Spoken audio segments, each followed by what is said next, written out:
You think Jacob loves you? You are just a surrogate while he waits for me to come back. Give him back. Those were the last words I heard before my sister, Monica, shoved me. We were standing at the top of the stairs during my father's 60th birthday party. She did not just bump into me. She leaned in close, smelling of expensive perfume, and deliberately checked my shoulder hard. Gravity took over instantly. I tumbled backward. I hit the landing with a sickening thud, my body instinctively curling around my 4-month pregnant belly to take the impact on my back. Pain exploded in my shoulder. I gasped for air, looking up to see my mother, Linda, rushing to the bottom of the stairs. She did not ask if I was hurt. She did not call for help. She looked at the guests staring up at us, then glared at me and screamed, "Layla, why are you so clumsy? You almost ruined the party." I stared at them. My shoulder was dislocated. My baby was in danger, and my mother was worried about the cake. In that silence, the daughter who just wanted to be loved died on that floor. The fraud investigator was born. The ceiling tiles of the emergency room became my entire world for the next 6 hours. I counted them to keep from screaming, while the doctors manipulated my shoulder back into its socket. The pain was blinding, a white-hot tear that made my vision swim. But it was nothing compared to the terror of the fetal heart monitor. Every time the sound of my baby's heartbeat faltered, my own heart stopped.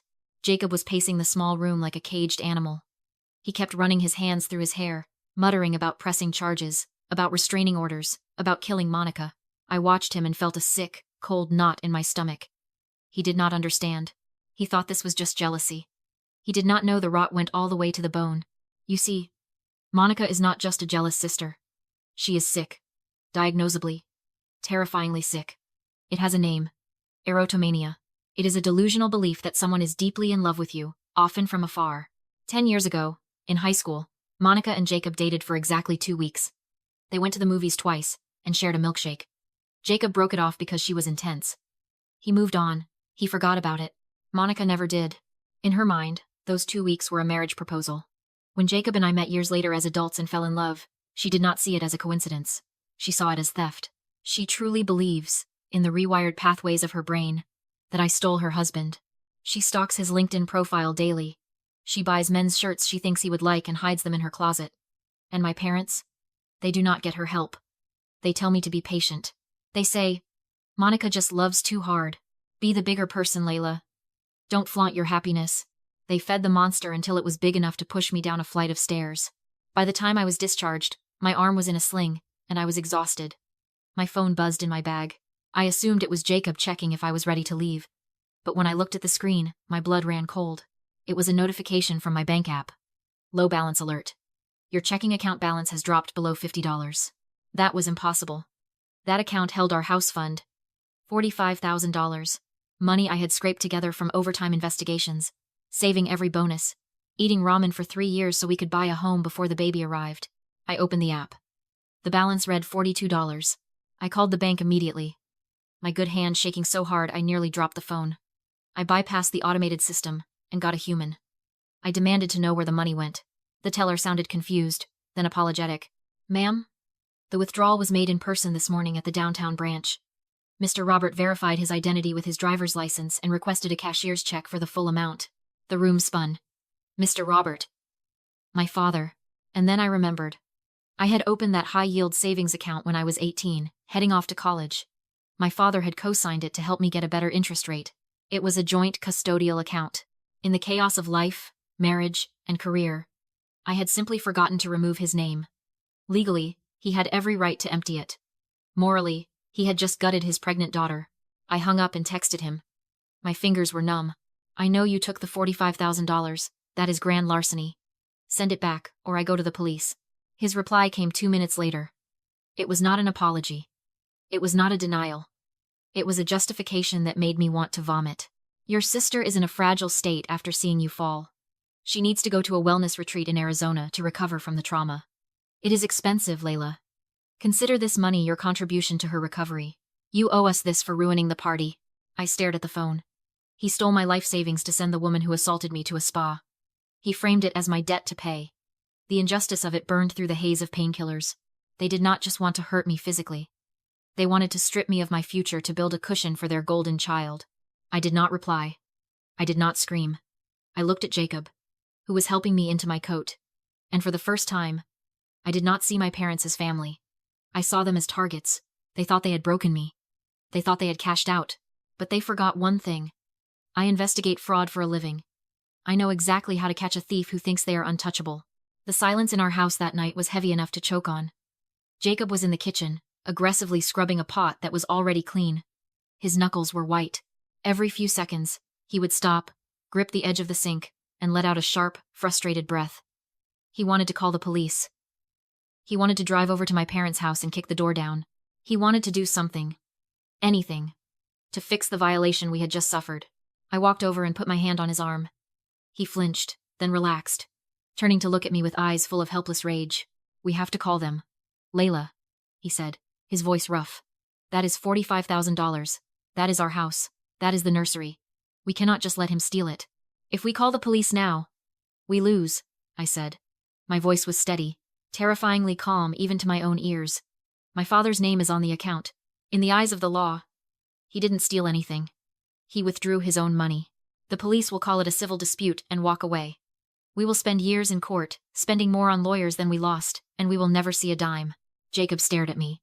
"So, that's it? They win?" "No," I said. "They don't win. They just moved the line. They think this is about money. It isn't. It is about control. And to get them back, we don't need a lawsuit. We need a felony." I left him in the kitchen and went to the bathroom. I needed to prepare. This was not about hacking computers or finding a paper trail anymore. This was about performance. My job as a fraud investigator had taught me that the best way to catch a criminal is to give them exactly what they want until they get sloppy. I stood in front of the mirror. I looked at the dark circles under my eyes, the sling holding my arm, the pale exhaustion in my skin. It was perfect. I did not need to hide the pain. I needed to weaponize it. I practiced the slump of my shoulders. I let my mouth hang slightly open, the look of a woman who has been beaten down by life. I rehearsed the tremor in my voice. I whispered, "Please, just stop. I can't take it anymore." I said it again, adding a hitch of a sob. "Mom, please." It sounded pathetic. It sounded broken. It sounded exactly like the daughter they thought they had crushed. I walked back out to the living room. "Hand me the phone," I told Jacob. He hesitated, confusion flashing across his face, but he handed it over. I dialed my mother, Linda. I put it on speaker. She answered on the second ring. "Layla, if you are calling to yell at your father, hang up. He is very upset that you accused him of theft." I did not yell. I let out a long, shaky breath that sounded like a sob. "I am not calling to yell, Mom," I whined, my voice thin and trembling. "I am calling because I can't do this anymore. I am tired. My shoulder hurts. I am scared for the baby. You guys win. Okay? You win." Silence on the other end. She was listening. "I do not want the money back," I lied, tears leaking from my eyes on command. "Keep the $45,000. Use it for Monica. Just, please make her stop. I can't live like this." Looking over my shoulder. "I just want peace." "Well," Linda said, her voice softening into that smug, maternal condescension I knew so well. "I am glad you are finally being reasonable, Layla. We just want what is best for everyone. I am willing to do more," I said, dropping the bait. I scraped together another $15,000 from my personal savings. "I will give it to you. Cashier's check. Just, I need you and Dad and Monica to sign something. A promise. A legal promise that you will never contact us again. If I give you this money, you have to leave us alone. Forever." I heard the sharp intake of breath. $15,000 more. Free money. To people like my parents, who viewed me as a resource to be mined. This was irresistible. They did not hear a trap. They heard a surrender. "That sounds fair," Linda said quickly. Too quickly. "We can meet at the house." "No," I said, letting panic bleed into my tone. "Not the house. I can't go back there. The stairs. I can't. I rented a meeting room downtown. A neutral place. I hired a notary to make it official. Please, Mom. Just meet me there, sign the paper, take the money, and let me go." "Fine," she said. "Tomorrow at noon." I hung up. The tears stopped instantly. I wiped my face and looked at Jacob. He was staring at me, mouth slightly open, looking a little bit afraid of his own wife. "We aren't giving them $15,000, are we?" he asked. "We are giving them a rope," I said. "And they are going to hang themselves with it." I made one more call. Not to a lawyer, but to an old contact from my days working insurance claims in the city. His name was Detective Miller, recently retired, currently working as a high-end private investigator. He still had his badge, his connections, and most importantly, he looked the part. "I need a notary for a sting," I told him when he picked up. "And I need the room wired for sound and video. I have a family of extortionists coming to lunch, and I want every syllable recorded in high definition." Miller did not ask questions. He just gave me a price. I paid it. By the time I went to sleep that night, the trap was set. My parents thought they were walking in to harvest the last of their crop. They had no idea they were walking into a crime scene. The rented conference room on the 42nd floor smelled of lemon polish and intimidation. It was a space designed for mergers and acquisitions, full of chrome, glass, and leather chairs that cost more than my first car. I had chosen it carefully. My father, Robert, had always fancied himself a high-powered businessman, even though he had never managed anything larger than a construction crew. I knew this setting would feed his ego. I knew it would make him feel safe. I sat at the long mahogany table, my arm back in the sling, my face carefully contoured with makeup to look paler than I actually was. Next to me sat Jacob, his hand resting on his knee, knuckles white. Across from us sat Miller, the private investigator. To my parents, he was Mr. Miller, a state-licensed notary and mediator. To me, he was the only person in the room with a badge and a concealed wire. We did not have to wait long. At noon exactly, the heavy glass doors swung open. They walked in like royalty visiting the peasants. My mother, Linda, was wearing her Sunday best, clutching her purse with a look of practiced concern. My father wore a suit that was a little too tight, his chest puffed out. But it was Monica who stole the oxygen from the room. She was wearing white, a flowing, angelic white dress, looking the picture of innocence and health. There was no guilt in her eyes. There was only the shiny, manic gleam of victory. She looked at my sling, then at my stomach, and smiled. It was a small, tight smile that made my skin crawl. "Well," Robert said, pulling out the chair at the head of the table. He did not ask how I was. He did not look at Miller. He looked at the room, nodding approvingly. "I am glad you finally came to your senses, Layla. This is much more civilized than shouting over the phone." I kept my head down. I forced a tremor into my hands as I reached into my bag. "I just want this over, Dad," I whispered. "I can't take the stress," the doctor said. "The doctor said the stress is bad for the baby." Linda sighed, shaking her head. "We told you that days ago, honey. You brought this on yourself." I pulled out the envelope. I slid the cashier's check across the polished wood. $15,000. It sat there in the center of the table. A small piece of paper that represented months of hard work, offered up as a ransom. Robert reached for it, but I put my hand over it. My fingers were shaking, and for once, I was not acting. "The agreement?" I said. "You have to sign the agreement first." Miller slid 3 copies of the document toward them. It was titled Non-Prosecution and Settlement Agreement. The language was simple, but specific. It stated that I, Layla, agreed not to press criminal or civil charges regarding the incident on the stairs, provided that the undersigned parties accepted the payment and agreed to cease all contact. By signing it, they were acknowledging the incident happened. They were acknowledging there was something to settle. Robert skimmed it, barely reading. He was staring at the check under my hand. "Standard stuff," he muttered. "Fine. Whatever makes you feel better." He picked up a pen. Linda did the same. Monica didn't move. She stared at me, slid the check from under my fingers, and held it to the light. 15,000, she murmured. Plus the 45,000 Dad already took. 60,000. It's everything I have. I lied. Just sign. Take it. Go to your retreat. Leave us alone. The room went quiet except for the AC. Miller subtly checked the hidden camera. Monica set the check down and leaned in, her sweetness snapping into something cold. "Is this enough?" I asked. "Will you stop?" She laughed. "It's a start. But I want one more thing." Then she whispered. "Add a clause. You separate from Jacob for 6 months. If you don't, I can't promise I won't fall into you again." I hesitated, then sprung the trap. I showed her a fake text thread from Jacob. "I can't do this anymore. I need space. Maybe we should take a break." I forced a sob. "He doesn't want me, Monica. You won." Her eyes lit with triumph. "I knew it." She jabbed the document. "Write it. Layla agrees to separate from Jacob for 6 months. My parents backed her instantly." "Sign it," Robert snapped. Linda nodded, calling it the right thing. My hand shook as I wrote the clause and signed. Robert signed as witness. Monica signed last, pressing hard, then reached for the check. Miller stayed stone-faced. He stamped the document with a heavy thud like a gavel. Then, without handing over the check, he spoke into the air. Transaction complete. Extortion verified. Time is 12:14 p.m.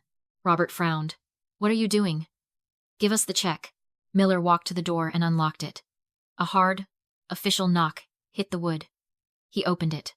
2 plainclothes detectives entered, badges visible, with uniformed officers filling the hallway. Police, the lead detective said. We've been monitoring the audio. Everyone stay seated. The air drained from the room. I stood, unclipped my arm sling, dropped it, rolled the shoulder that was supposedly injured, wiped off the fake tears, and looked at my father. You taught me family shares everything, I said Holodna. So I shared this conversation with the district attorney. Linda lunged for the check. Jacob slapped his hand over it, stopping her, staring in disgust. Monica's smile collapsed into raw terror. She tried to stand, failed, and shrank back. It was a joke, Layla. Tell them it was a joke. The district attorney doesn't have a sense of humor, I said. The detectives moved with calm efficiency. They cuffed Robert, then Linda. An officer bagged the notarized document, no longer a deal, now Exhibit A. As they were let out, Robert croaked. Layla, we're your parents. No, I said. You're suspects. The fallout was fast and legal. Because they'd signed a notarized agreement admitting the earlier theft to justify this payoff. My lawyer filed an emergency injunction. Their assets were frozen before they could even post bail. We recovered the $45,000 plus legal fees directly from their retirement accounts. 3 days later, I visited the jail once, only to drop off paperwork. The house was being sold, and all legal ties severed. Robert, suddenly small behind the glass, begged. You can't let us rot. Monica isn't doing well. We're family. You owe us. I owe you nothing, I said. You stole my future, covered violence with lies, and tried to extort my marriage. We raised you, he shouted, slamming the glass. No, I said. You didn't raise a daughter. You raised an investment, and you made a bad trade. I hung up and walked out. Outside, Miller texted. Robert's lawyer offered double his fee to lose the audio. Miller forwarded the bribery attempt to the DA. Added to the file. Monica was ruled unfit for trial and sent to a secure forensic psychiatric facility. Robert and Linda took a plea deal and received 3 to 5 years for extortion and conspiracy. Jacob and I sold the house remotely and moved 3 states away to a quiet town, flat roads, no stairs. Yesterday we painted the nursery a soft green. I sat in the rocking chair, listening to peace. No demands, no fear. Just Jacob humming as he built the crib. We were safe. We were free. And for the first time in my life, I wasn't looking over my shoulder. If you think that toxic family got what they deserved, subscribe and tell me in the comments. What's the most entitled thing a family member has ever demanded from you?